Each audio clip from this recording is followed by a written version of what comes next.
বাংলাদেশ সরকার পতন এবং এর পরের ঘটনা প্রবাহ আজ মঙ্গলবারও ফলাও করে প্রচার করেছে আন্তর্জাতিক সংবাদ মাধ্যমগুলো। বেশিরভাগ সংবাদ মাধ্যম জাতীয় সংসদ বিলুপ্ত এবং অন্তর্বর্তীকালীন একটি সরকার গঠনের মতো বিষয়গুলি নিয়ে প্রতিবেদন প্রকাশ করেছে।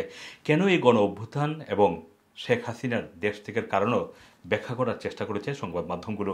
নিউ ইয়র্ক টাইমসের একটি প্রতিবেদনে বলা হয়েছে, শেখ হাসিনা ভেবেছিলেন ক্ষমতার একচ্ছত্র নিয়ন্ত্রণ রয়েছে তার হাতে, যা কেউ চ্যালেঞ্জ জানাতে পারবে না, কিন্তু বাংলাদেশিরা তাকে ভুল প্রমাণ করেছেন। সোমবারের মতো আজও বাংলাদেশ নিয়ে হালনাগাদ তথ্য এবং প্রতিবেদন প্রকাশ করেছে বিবিসি।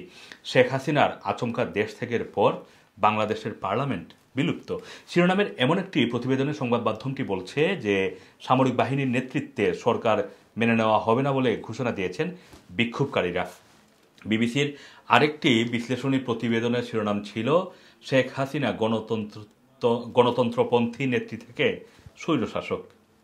বাংলাদেশের পার্লামেন্ট বিলুপ্ত করে দেওয়া হয়েছে, সেনাবাহিনীর নেতৃত্বের সরকার মেনে নেওয়া হবে না বলে ঘোষণা ছাত্রদের। শিরোনামে আল জাজিরার একটি প্রতিবেদনে বলা হয়েছে, বৈষম্য বিরোধী ছাত্র আন্দোলনের সমন্বয়কেরা সামরিক কর্মকর্তাদের সাথে আজ দেখা করেছেন। ছাত্র নেতারা জানিয়েছেন, সামরিক নেতৃত্বের কোনো সরকার তারা মানবেন না, তারা আবারও রাজপথে নামবেন প্রয়োজন হলে। হিন্দুস্তান টাইমসের প্রতিবেদন অনুযায়ী আজ ভারতের লোকসভায় দেশটির পররাষ্ট্রমন্ত্রী এস জয়শঙ্কর জানিয়েছেন, খুব অল্প সময়ের নোটিশে ভারতে আসার আবেদন করেছিলেন শেখ হাসিনা। ভারত সেই অনুমতি দেওয়ার পর সোমবার সন্ধ্যায় ছোট বোন শেখ রেহানাকে নিয়ে তিনি ভারতে আসেন।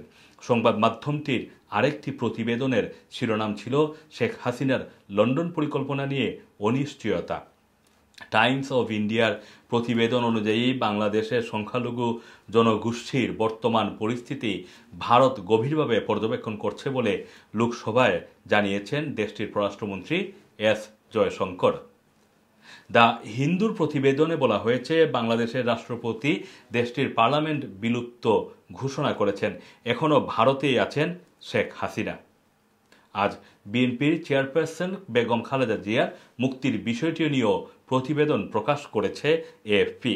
সংবাদ সংস্থাটির প্রতিবেদনে শিরোনাম ছিল, চিরপ্রতিদ্বন্দ্বীর পতনের পর মুক্তি পেলেন খালেদা জিয়া। বাংলাদেশের সংকট নিয়ে ভারত গভীরভাবে উদ্বিগ্ন বলে ভারতের পররাষ্ট্রমন্ত্রীর বরাতে জানিয়েছে সংবাদ মাধ্যমটি। রয়টার্সের একটি প্রতিবেদনের শিরোনাম ছিল, কে এই ডক্টর মোহাম্মদ ইউনুস, যাকে অন্তর্বর্তীকালীন সরকারের প্রধান উপদেষ্টা হিসেবে চাচ্ছেন বাংলাদেশের বিক্ষোভকারীরা বলে প্রশ্নবোধক চিহ্ন দিয়েছে তারা সেই সংবাদে। গার্ডিয়ানের একটি প্রতিবেদনে বলা হয়েছে, প্রধানমন্ত্রীর পদত্যাগের একদিন পর বাংলাদেশের জাতীয় সংসদ ভেঙে দেওয়া হয়েছে। কয়েক সপ্তাহ ধরে প্রাণঘাতী বিক্ষোভের মুখে দীর্ঘদিনের শাসক শেখ হাসিনা পদত্যাগ করে দেশ ছাড়ার পর এমন পদক্ষেপ নেওয়া হলো। সিএনএনের একটি প্রতিবেদনের শিরোনাম ছিল, বাংলাদেশে জেনারেশন জির বিপ্লবে একজন বর্ষিয়ান নেত্রী উৎখাত হয়েছেন। তাতে বলা হয়েছে, প্রধানত ছাত্র তরুণের নেতৃত্বে দেশটির দীর্ঘদিনের শাসক শেখ হাসিনাকে উৎখাত করা হয়েছে। সাম্প্রতিক বছরগুলিতে স্বৈরশাসক হয়ে উঠেছিলেন তিনি। আনন্দবাজার পত্রিকার এক প্রতিবেদনে বলা হয়, পুলিশ শূন্য ঢাকা, আতঙ্ক বাংলাদেশ জুড়ে, ফাঁকা বহু থানা। পত্রিকাটির প্রতিবেদনে বলা হয়েছে, শেখ হাসিনা দেশ ছেড়ে পালানোর পর বাংলাদেশে আবারও বিশৃঙ্খল এক পরিস্থিতি তৈরি হয়েছে। ঢাকা সহ বাংলাদেশের বিভিন্ন জায়গায় হামলা, ভাঙচুর এবং অগ্নিসংযোগের ঘটনাও ঘটেছে। দ্য ডনের আজকের একটি প্রতিবেদনের শিরোনাম ছিল, এভাবে জেনারেশন জিরা দক্ষিণ এশিয়ার সবচেয়ে দীর্ঘমেয়াদে ক্ষমতায় থাকা একজন স্বৈরশাসককে পরাস্ত করল। প্রতিবেদনে বলা হয়েছে, ক্ষমতা এখন তরুণ বাংলাদেশিদের হাতে। তাদের এখন অবশ্যই প্রধান করণীয় হবে অভ্যুত্থানের মাধ্যমে তাদের হাতে যে ক্ষমতা এসেছে তার মাধ্যমে দেশে গণতন্ত্র ফেরানো, আইনের শাসন প্রতিষ্ঠা এবং বৈষম্য দূর করার মতো কাজে মনোযোগী হওয়া। Assam Masum, Rana TV, London.